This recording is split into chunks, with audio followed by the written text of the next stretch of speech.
Namaste.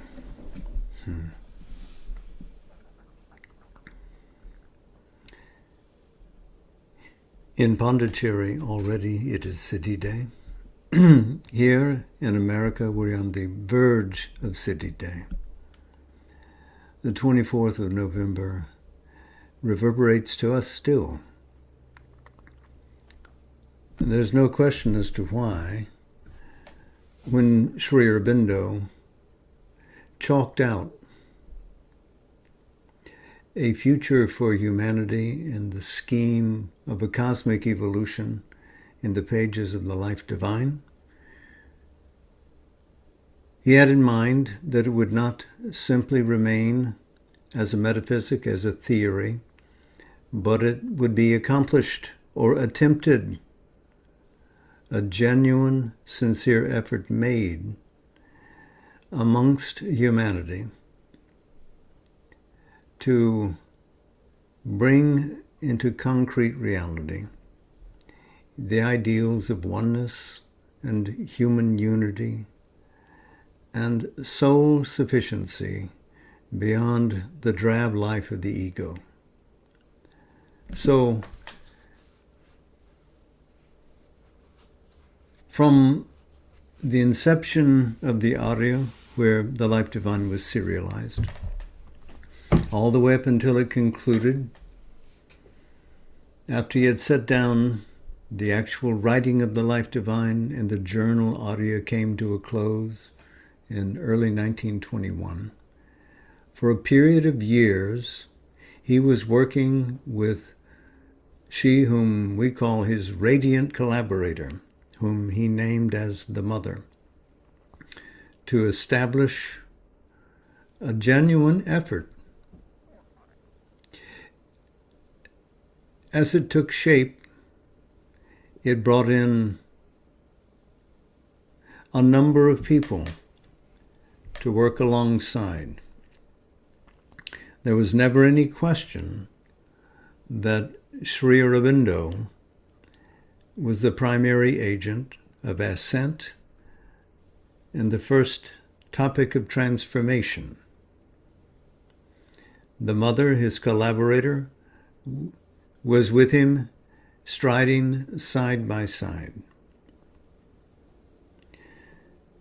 We can see the power of his personal sadhana growing year by year, and often recorded in speeches that he made to the assembly around him on the occasion of his birth, 15th of August.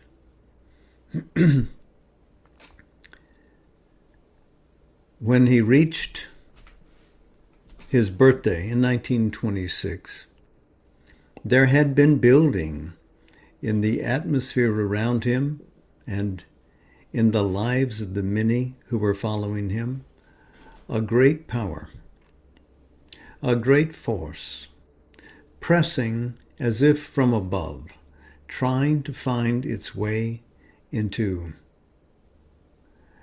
receptive human vehicles. These were the aspirants around him. What he must have felt, what the Mother felt, we have few records to speak to. But this occasion, on his birthday in 1926, was one in which he spoke to the truth behind this evolving power on earth, and its insistence not simply remaining above as a truth sublime, but that it must descend into earth stuff, into an aspiring planet, into those who felt the call to join. It is a vast effort, because to represent the cosmic aspiration is no small thing. It is the universe itself that calls for the beatitude of the divine presence, felt within it, within its very physical structure, not simply behind in the inner worlds, but in matter, absolutely. Sri Aurobindo noted that it isn't sufficient for a single individual to achieve it. There must be collaboration, meaningful collaboration, among other members in humanity to form a corpus, a conscious corpus that is calling down this power from above. So collaboration, cohesion, unity, a fixed resolution that refuses defeat, that refuses denial, that climbs over every failure and moves farther. This is what he spoke to them about on this birthday in 1926. A few days after, he basically withdrew from the life of the many surrounding him, and more, the work was carried out by this radiant collaborator, whom many were already calling the Mother.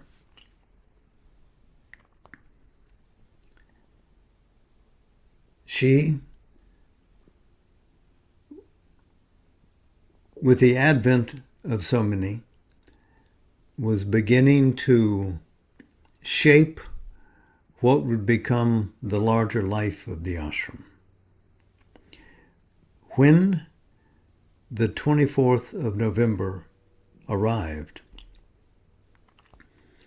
in her own inner being, she saw the merger, the descent of Krishna into Sri Aurobindo occur.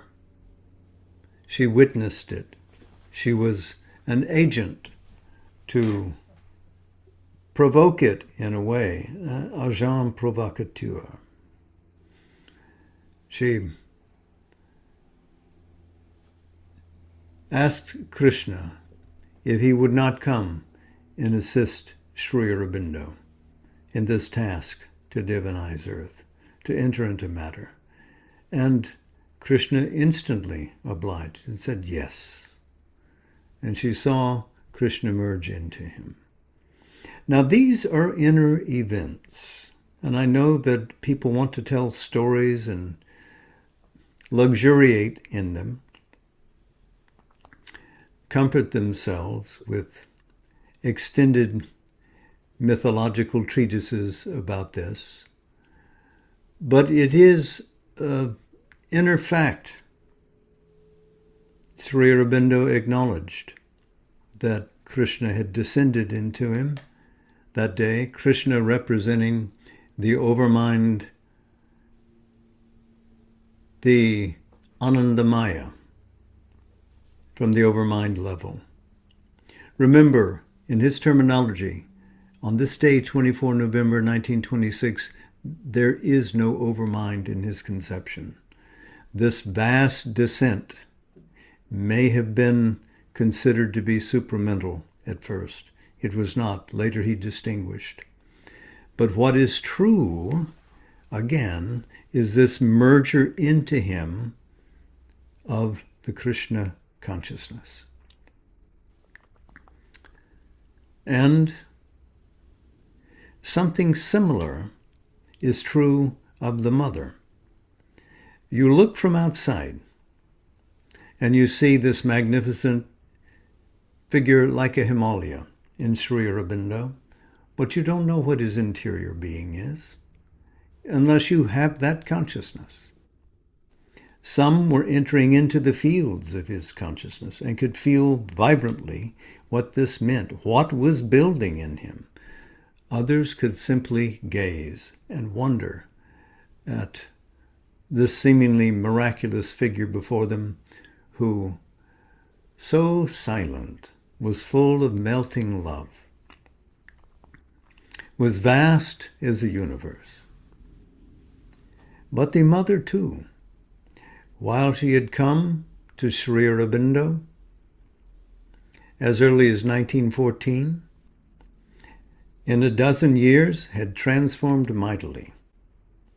But why? Just as Krishna was coincident with Sri Aurobindo, what is the distinction? Even the color of their lights, as chosen and described by Sri Aurobindo, are the same, a light blue. Krishna's blue.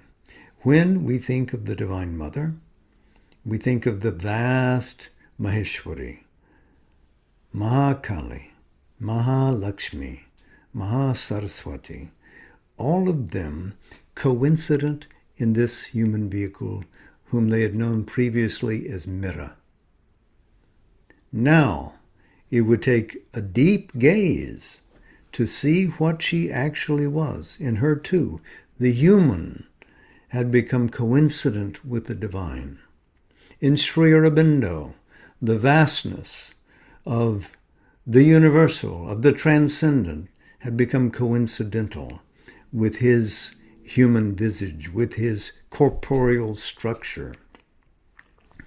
And there they were, on this date, 24 November, in what really is a demarcation between the spiritual lives and possibilities of the past and what will be in the future.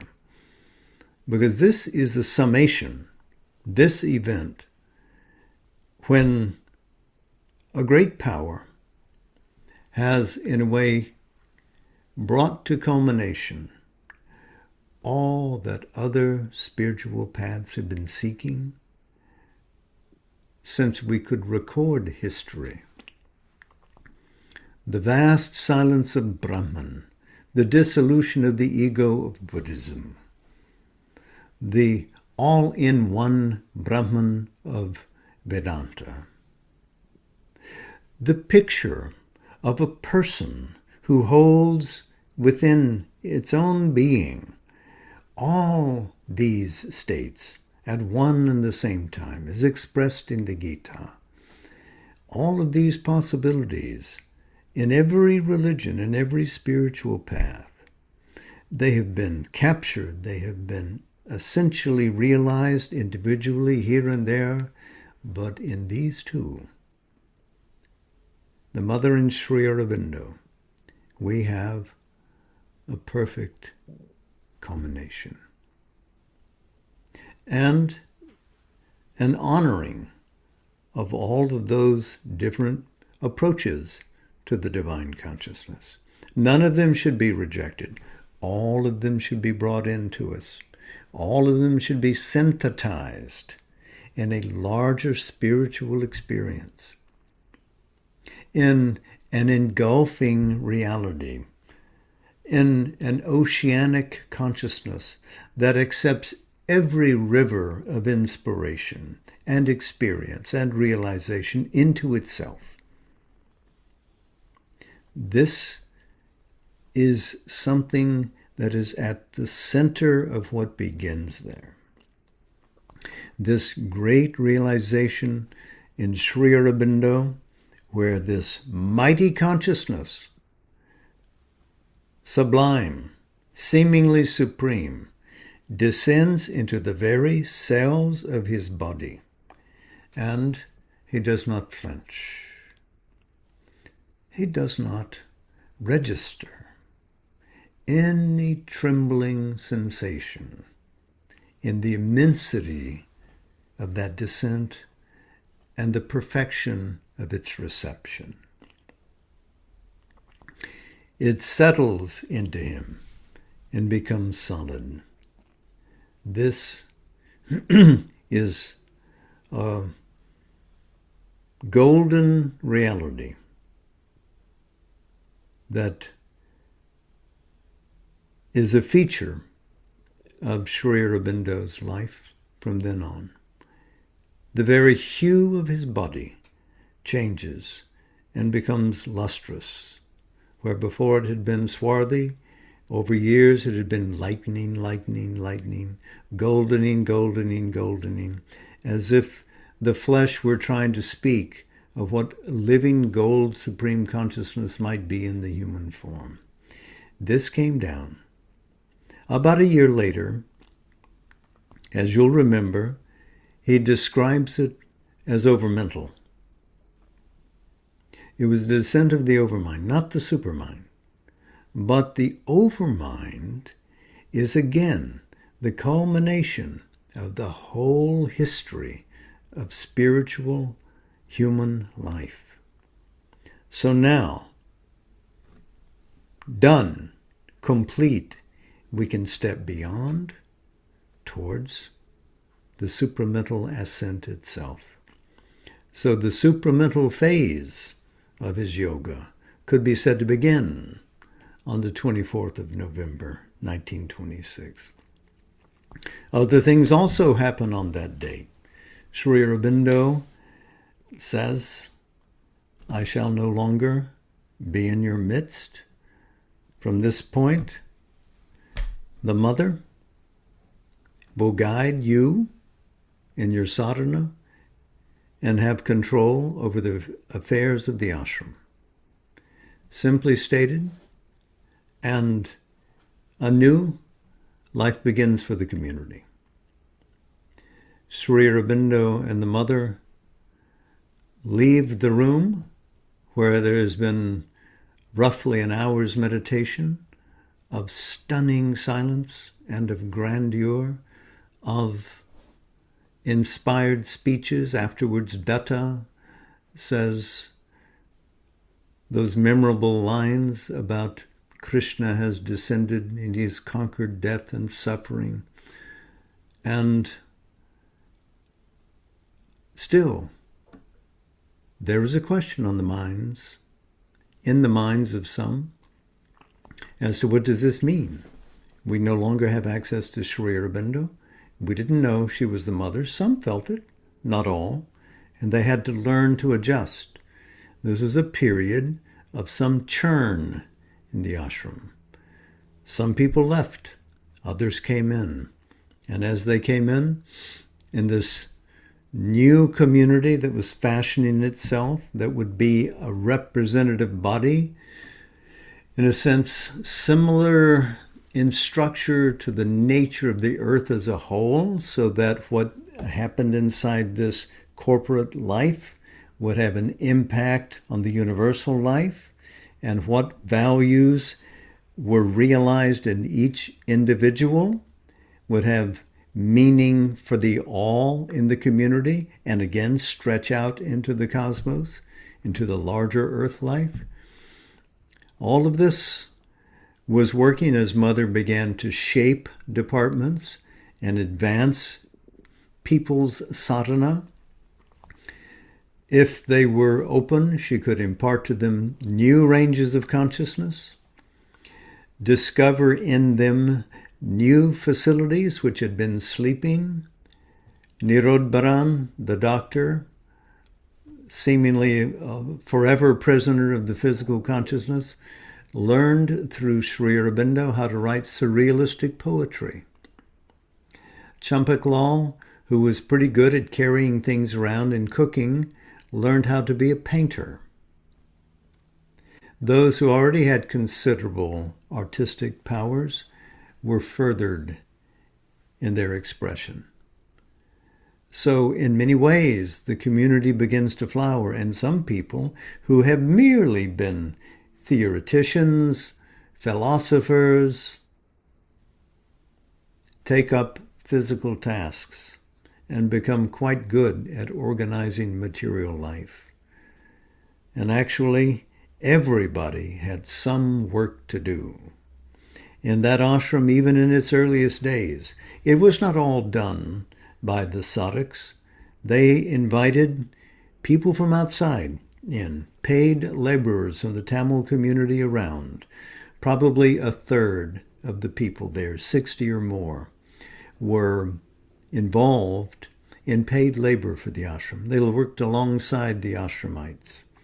So again, no walls separating this ashram from the larger city. Instead, an integration, a coming together of things. So this idea of integration, of oneness, which is at the heart of spiritual realization, is at the heart of our ideal of human unity, which we must be able to express feelingly and completely in any kind of organized life that wants to be under the beam of Sri Aurobindo's sun. We can't be divided. We can be differentiated. Differentiation is welcome. The multifaceted aspect of the divine is a reality too. The many are part of the one. So the differentiation is welcome. But against and at war, those are terms that should not apply to us.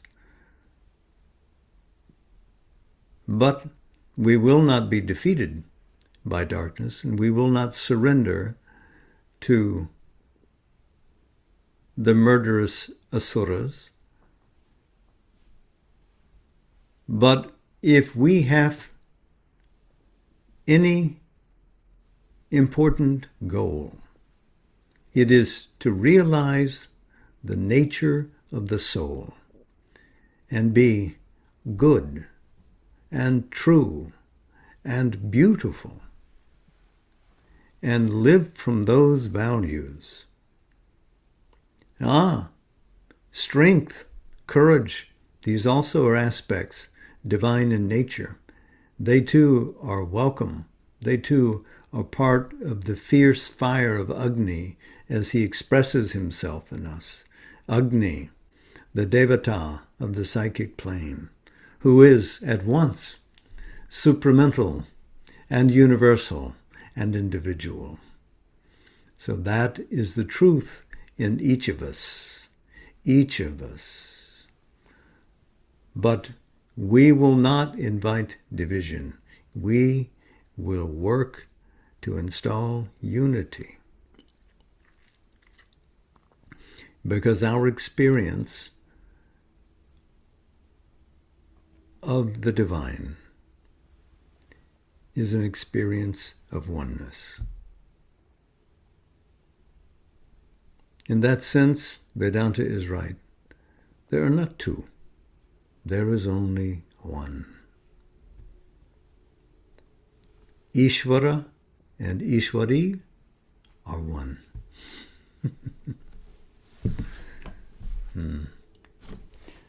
So I had an idea to read two things to you tonight. One is a poem that Sri Aurobindo wrote in quantitative meter in 1942. It's called Descent. Clearly, he is thinking here, remembering the experience of the 24th of November in recording this. He did not write it on that date. He wrote it almost 2 decades later, yes? Descent. All my cells thrill, swept by a surge of splendor. Soul and body stir with a mighty rapture. Light and still more light, like an ocean billows, over me, round me. Rigid, stone-like, fixed like a hill or statue, vast my body feels and upbears the world's weight. Dire the large descent of the Godhead enters, limbs that are mortal. Voiceless, thronged, infinity crowds upon me, presses down a glory of power eternal. Mind and heart grow one with the cosmic wideness, stilled are earth's murmurs. Swiftly, swiftly crossing the golden spaces, Knowledge leaps, a torrent of rapid lightnings, thoughts that left the ineffable's flaming mansions blaze in my spirit. Slow the heart beats rhythm like a giant hammer's. Missioned voices drive to me from God's doorway, words that live not save upon nature's summits, ecstasy's chariots. All the world is changed to a single oneness, souls undying, infinite forces meeting, join in God dance, weaving a seamless nature, rhythm of the deathless. Mind and heart and body, one harp of being, cry that anthem, finding the notes eternal, light and might and bliss and immortal wisdom, clasping forever.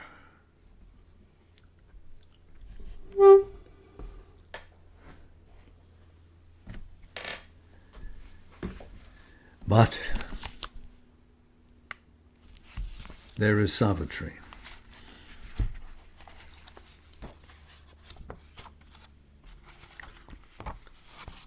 So there are two passages which I think are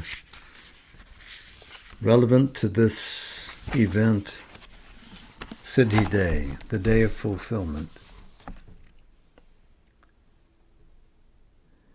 And we'll read one of them tonight and another tomorrow in our session on Siddhi Day here.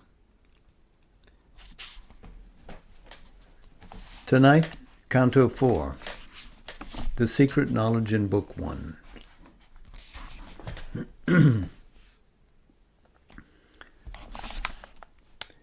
On a height he stood that looked towards greater heights.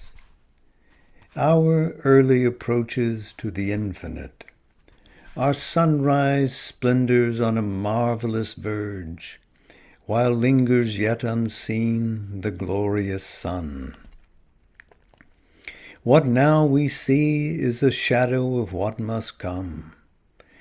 The earth's uplook to a remote unknown is a preface only of the epic climb of human soul from its flat earthly state to the discovery of a greater self and the far gleam of an eternal light. This world is a beginning and a base, where life and mind erect their structured dreams. An unborn power must build reality. A death-bound littleness is not all we are. Immortal, our forgotten vastnesses await discovery in our summit selves.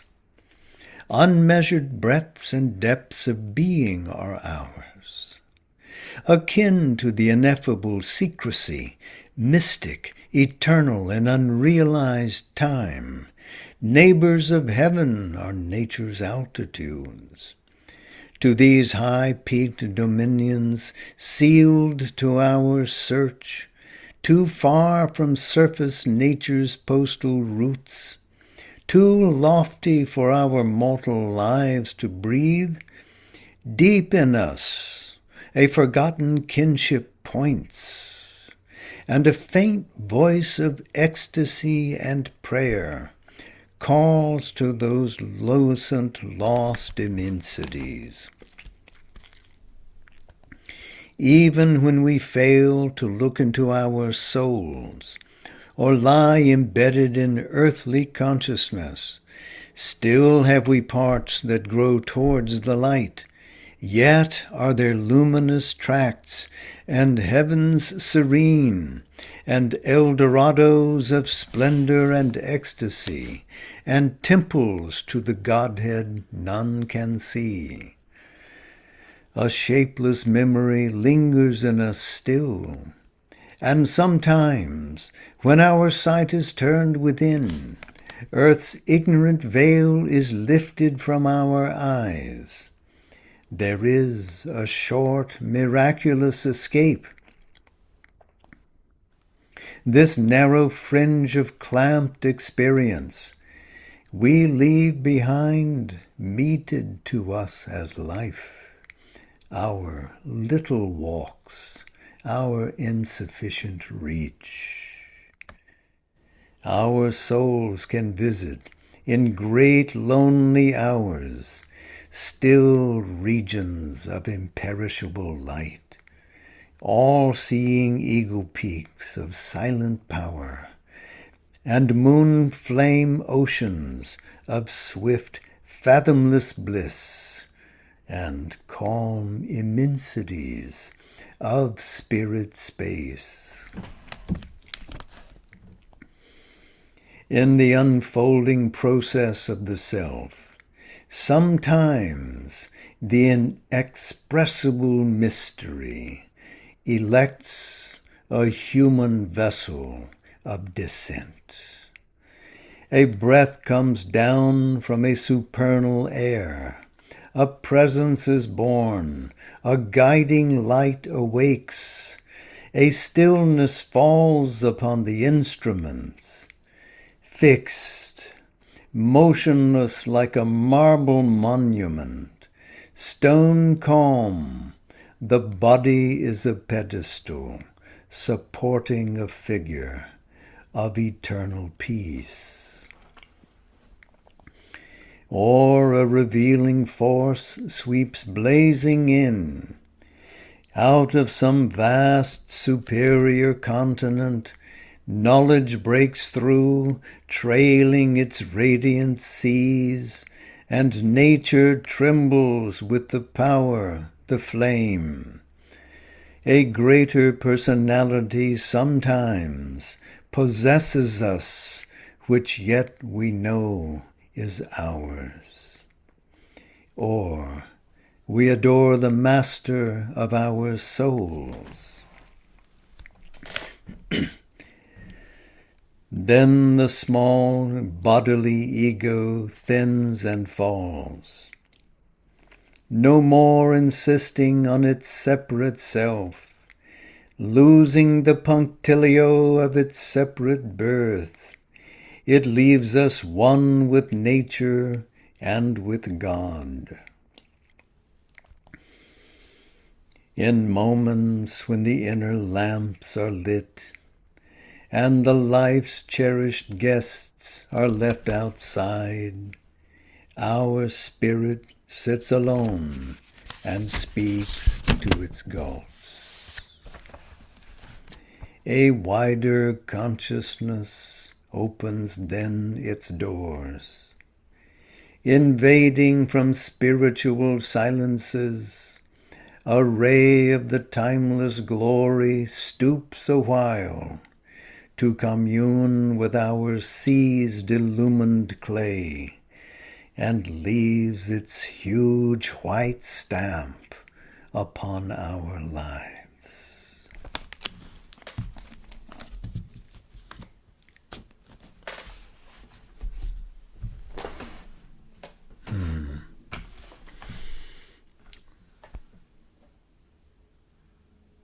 So tomorrow, if you would like to join us for City Day, we will meet on Zoom at 10 in the morning. Yes, 10 in the morning. And at 4 in the afternoon, we shall hear a luminous talk by M.P. Pandit. And at 7 p.m., we'll have a few words for you then as well. So, next Sunday, we resume with the Life Divine. We will gather around it again. Much love and light to you all. It is a day indeed of love and light. Be well, be true, be beautiful. Namaste. Jai Ma.